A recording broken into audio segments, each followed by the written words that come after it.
शुरुआत करेंगे बड़ी खबर के साथ। हिंडनबर्ग के आरोपों का बाजार पर आज कुछ खास असर दिखा नहीं है, लेकिन ये सेबी चीफ और हिंडनबर्ग में वार पलटवार का खेल अब भी जारी है। हिंडनबर्ग के सेबी चेयरपर्सन माधवीपुरी बुच पर आरोप लगाए जाने के बाद से आरोपों और सफाई का सिलसिला भी लगातार चल रहा है।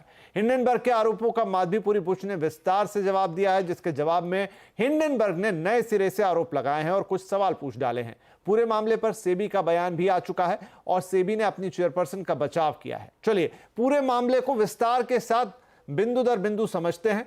हमारे साथ जुड़ रहे हैं हमारे दो सहयोगी यतिन मोता और सुमित मल्होत्रा, दोनों से जानेंगे। तो यतिन, पहले तो ये जैसे ही आरोप आया, माधवीपुरी बुच ने एक छोटा स्टेटमेंट जारी किया, लेकिन फिर एक डिटेल स्टेटमेंट आई और उसमें सिलसिलेवार सभी आरोपों के जवाब दिए। यहां से शुरुआत करते हैं, क्या कहा उन्होंने, ये बताइए।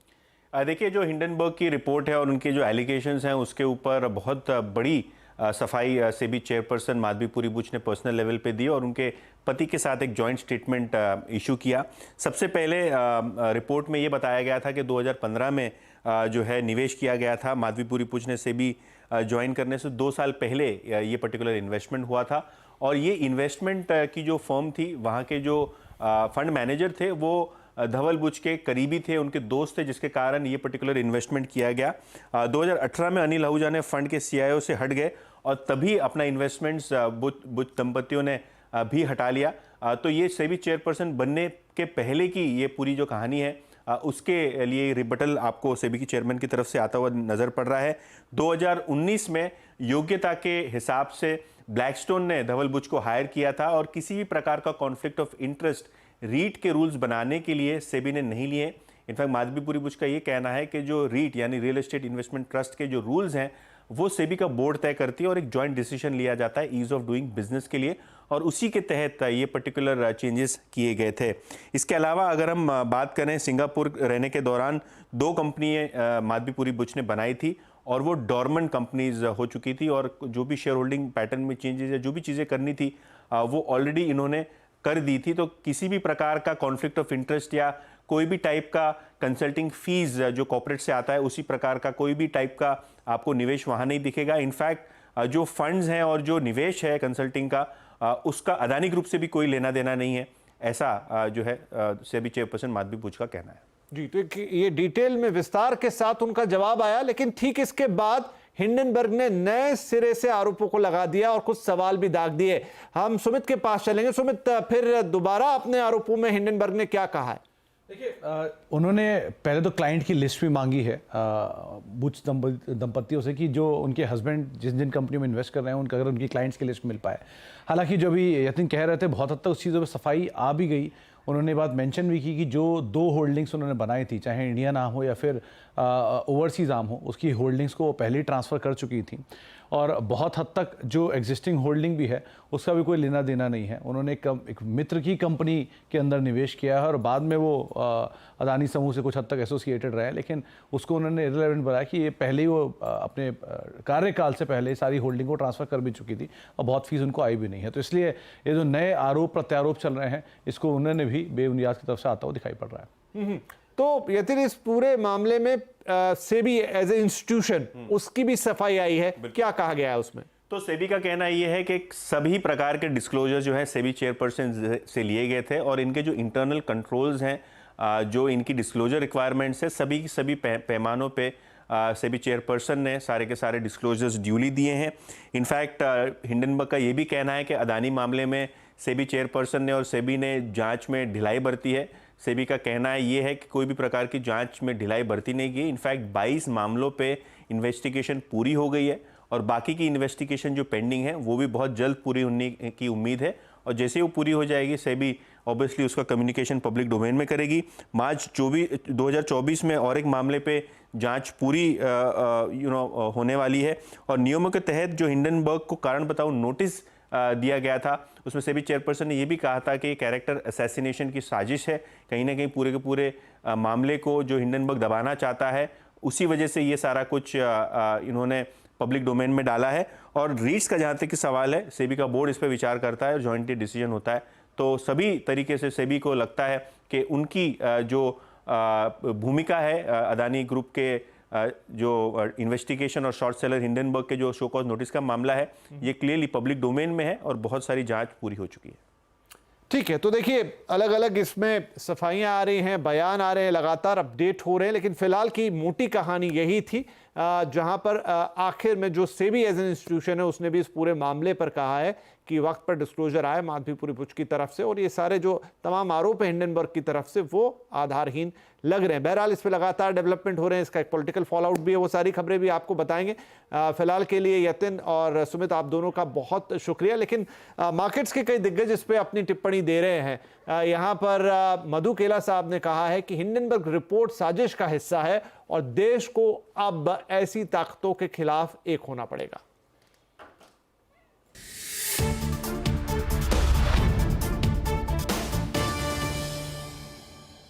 मेरे को ना ये थोड़ा एक कोई कॉन्स्पिरेंसी लगता है। ये this is not about one individual और one group. Conspiracy against the country. Against, हाँ, तो ये कंट्री के अगेंस्ट में कॉन्स्पिरेसी लगता है। बिकॉज अगर आप देखिए कंप्लीट बेसलेस लगता है कोई भी एलिगेशन जो उन्होंने बोला है।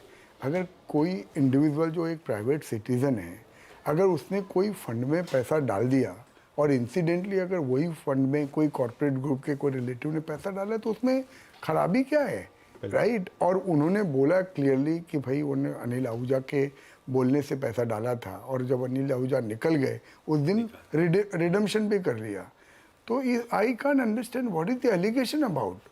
And secondly, you know, to malign the image of someone who is at this level in the regulator, and undoubtedly अनुज, ये लोग अपने को क्या बता रहे हैं, ये हिंदुस्तान के जो रेगुलेटर है, whether it is SEBI or RBI, undoubtedly they are proven to be the best in the world. And I think we should all come together at this point of time as a country, because this is an attack not on an individual, this is not attack on a corporate house, but this is essentially a conspiracy against India to destabilize the markets here. Madhu sir, आपकी बात से लग रहा है देखने का ज्यादा, ये ऑप्टिक्स ज्यादा है, इसमें कोई सब्सटेंस नहीं है, ऐसा रीड करें हम लोग। कोई घबराने की रिटेल को जरूरत नहीं है। बिल्कुल एकदम जरूरत नहीं है, मैं बोल रहा हूँ, at least not on this issue. See, markets में फॉल और rise based on some other issues which are there in the market, you know, tomorrow morning there be something else, but इस इशू को लेके बिल्कुल घबराने की जरूरत नहीं है। And I am vocal, I am clear that this, to my mind, because I went through once, twice, thrice, I just find out what is the allegation.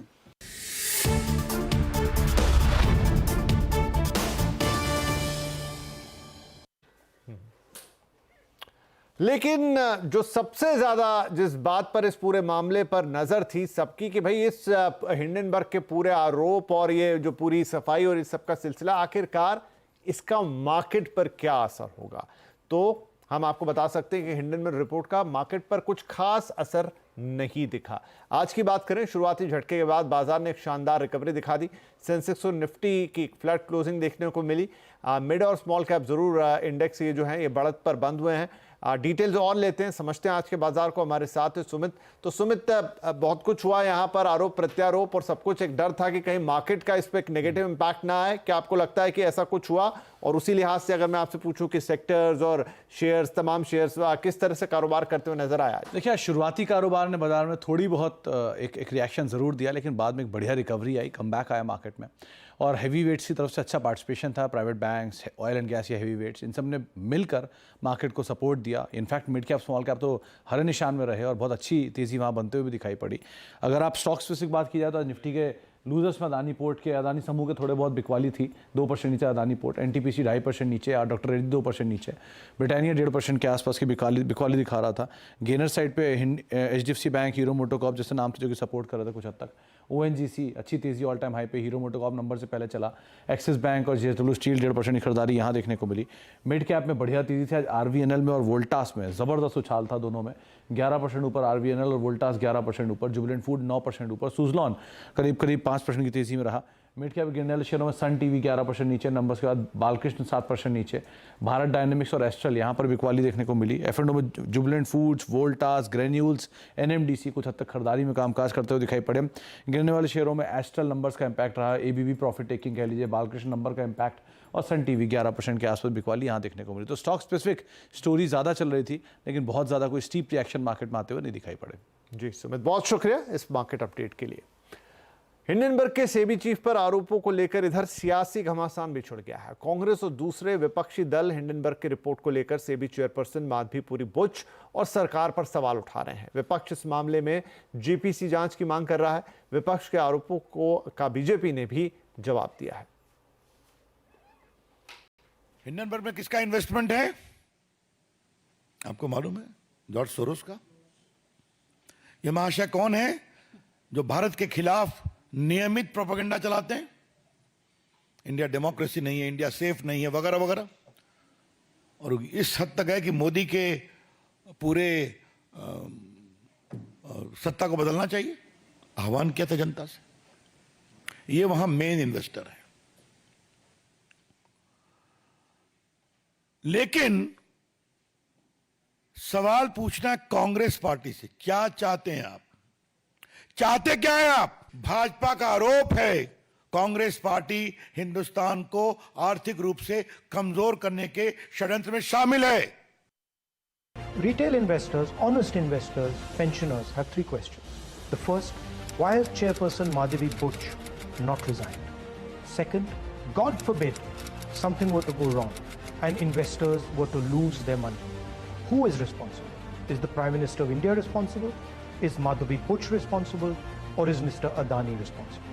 And finally, the Supreme Court has been looking at this matter. New allegations have emerged. Very serious, explosive allegations have emerged. Is the Supreme Court going to look at this matter suo motu again? Slowly becoming crystal clear why Prime Minister Modi is against a joint parliamentary committee looking into this matter.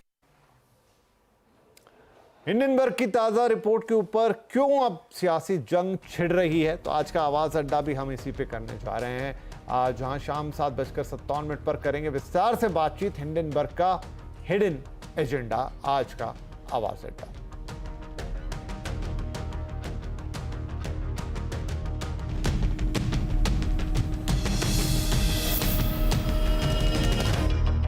Mongia Steel presents. Welcome back. आवाज समाचार आप देख रहे हैं और अब कुछ और खबरों का रुख कर लेते हैं। कोलकाता में एक ट्रेनी डॉक्टर के रेप और मर्डर के खिलाफ देश भर के डॉक्टर विरोध प्रदर्शन कर रहे हैं। आज दिल्ली में एम्स और सफदरजंग हॉस्पिटल के डॉक्टरों ने प्रदर्शन किया और सीबीआई जांच की मांग की। आपको बता दें कि कोलकाता के आरजी कार मेडिकल कॉलेज के सेमिनार रूम में शुक्रवार को सुबह 31 साल की पीजी स्टूडेंट की लाश मिली थी। पोस्टमार्टम रिपोर्ट से पता चला है कि पीड़िता के साथ रेप और मारपीट की गई थी। शनिवार को की गई इस हत्या के आरोपी संजय राय को गिरफ्तार भी कर लिया गया है। संजय राय कोलकाता पुलिस के साथ काम करने वाला एक सिविक वॉलंटियर है और खबरों के मुताबिक वो आरजी कार अस्पताल में दलाली भी करता था। पुलिस के मुताबिक घटनास्थल से एक ब्लूटूथ हेडफोन मिला है जो आरोपी के फ़ोन से पेयर किया गया था। सीसीटीवी फुटेज में आरोपी घटना वाले दिन सुबह 4 बजे हेडफोन के साथ सेमिनार हॉल में जाता हुआ देखा गया था। 40 मिनट बाद आरोपी जब वापस लौटा तो उसके पास हेडफोन नहीं था।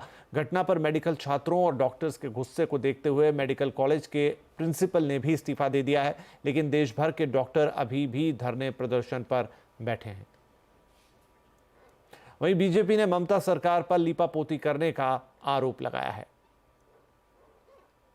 बंगाल में जो हो रहा है वो सरकारी आतंक का खौफनाक सच है। जो एक डॉक्टर के साथ बदसलूकी से जो बलात्कार हत्या हुआ, आप उसकी ठीक से पोस्टमार्टम नहीं कराते हैं, आप इंक्वेस्ट रिपोर्ट ठीक से नहीं बनाते हैं।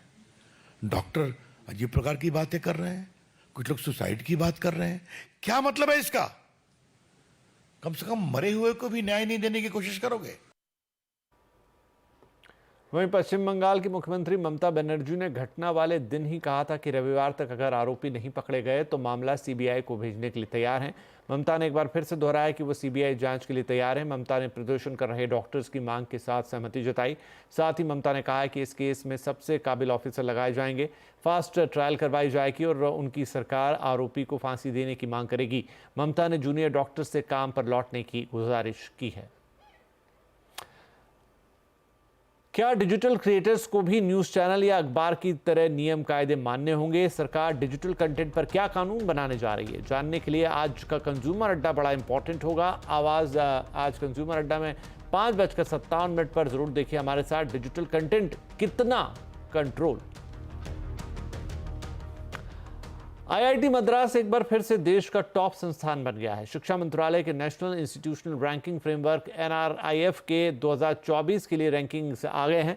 रोहन सिंह है हमारे साथ, हमारे संवाददाता, उनसे डिटेल लेंगे। तो रोहन, इस बार अलग अलग कैटेगरी में किन संस्थानों ने टॉप पर जगह बनाई है?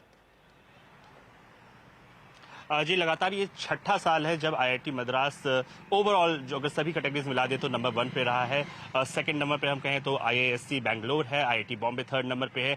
इंजीनियरिंग की बात करें आईआईटी मद्रास नंबर 1 पे है। यूनिवर्सिटीज़ की अगर हम बात करें तो IISc बैंगलोर नंबर 1 पे है। जो JNU है वो सेकंड नंबर पे है। जामिया मिलिया इस्लामिया को थर्ड नंबर पे रखा गया है। कॉलेजेस की कैटेगरी बताएं, हिंदू कॉलेज नंबर 1 पे है। मिरांडा हाउस जो है वो सेकंड नंबर पे रखा गया है। इसके अलावा अगर हम जो आपके मेडिकल एजुकेशन की बात करें तो एम्स इसमें नंबर 1 पे है। और इसके साथ ही अगर इंजीनियरिंग की बात करें तो IIT बॉम्बे और IIT जो दिल्ली है वो सेकंड और थर्ड नंबर पे इस बार रखे गए हैं। कुल मिला के 10,000 से ज्यादा एप्लीकेशंस आए थे, लोगों ने रैंकिंग के लिए किया गया था, उनके बीच में से इन इंस्टीट्यूट्स को चुना गया है। जी, बहुत शुक्रिया रोहन इस अपडेट के लिए। तो ये देश के टॉप इंस्टीट्यूट जो रैंकिंग में अब अव्वल खड़े हैं। इसी के साथ हम लेंगे आपसे इजाजत, लेकिन CNBC आवाज पर खबरें जारी और आप हमारे सोशल मीडिया प्लेटफॉर्म से जरूर विजिट करें। एक क्लिक पर नई ताजा और अपडेटेड खबरें आपके इंतजार में होगी। नमस्कार।